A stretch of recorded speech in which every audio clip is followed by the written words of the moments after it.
A person who is praying 5 times a day and he is fasting in the month of Ramadan and he is performing Umrah and he is praying the tahajjud also. But when he is alone, he is doing the bad deeds which is forbidden in Islam. And after that he realizes those mistakes and he is asking forgiveness to Allah and he is praying to Allah. And again 2-3 days he is not doing the same bad deeds and he is engaged with the good deeds. And again it is repeating to bad deeds and again asking forgiveness. It is going like this. So why this fluctuation in his life? So how to improve and increase his taqwa? Thank you so much for your question, because this question is for millions of people. It's not just for one person. And thank you for asking that question. It's a very intelligent question, mashallah. Let me just try to address this. I've given a lot of talks about this issue, the cycle of sin.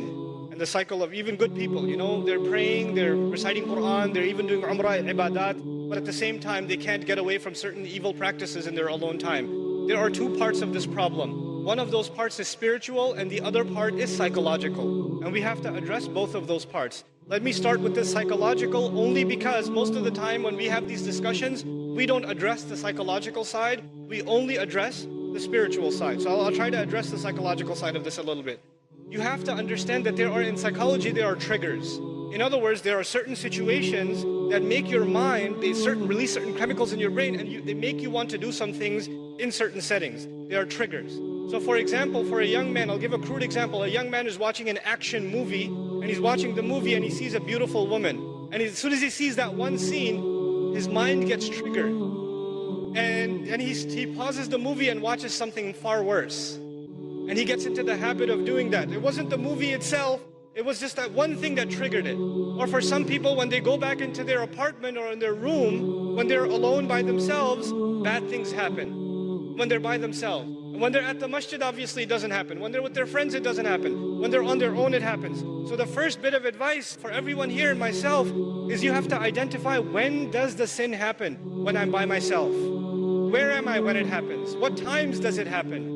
And if you can identify the problem times and the problem places and the problem situations, you have to try to change those situations. If you're a young man and you have a problem with, the kinds of things that are available on the internet and you're looking at those kinds of things, for example, put your laptop, put your mobile device, put it in the kitchen. So that your mother's walking by, your dad's walking by, and the mobile device, don't put it in your room. And parents, put that stuff in a visible place in the house. These screens are destroying our kids. Seriously.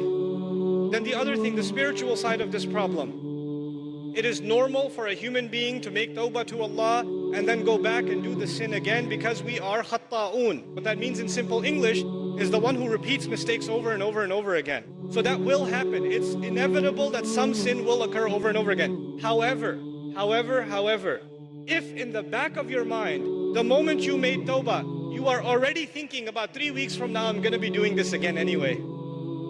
If you're thinking that in the back of your head, then لَيْسَتِ التَّوْبَةِ لِلَّذِينَ يَعْمَلُونَ السَّيِّئَاتِ. Tawbah is not for people who continually do evil deeds. They've already accepted it. Allah says, وَلَمْ يُصِرُّوا عَلَى مَا فَعَلُوا. They don't insist on what they did. In other words, you have to make a serious, verbalized, conscious commitment. This has to stop. Not that one time you cry and you turn to Allah, I'm so sorry, I can't believe I did this, and you don't do it, You have to figure out a way to get away from this entirely, a serious commitment to yourself. And if you can't do it on your own, seek the help of friends.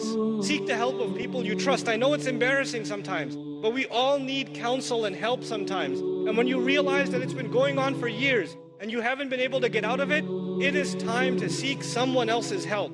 Which is why in the ummah today, psychological and spiritual counseling is so important. So many young people are in need of counseling and families are in need of counseling. That is one of the greatest priorities of this ummah because that will be a vehicle by which peace will be delivered to people.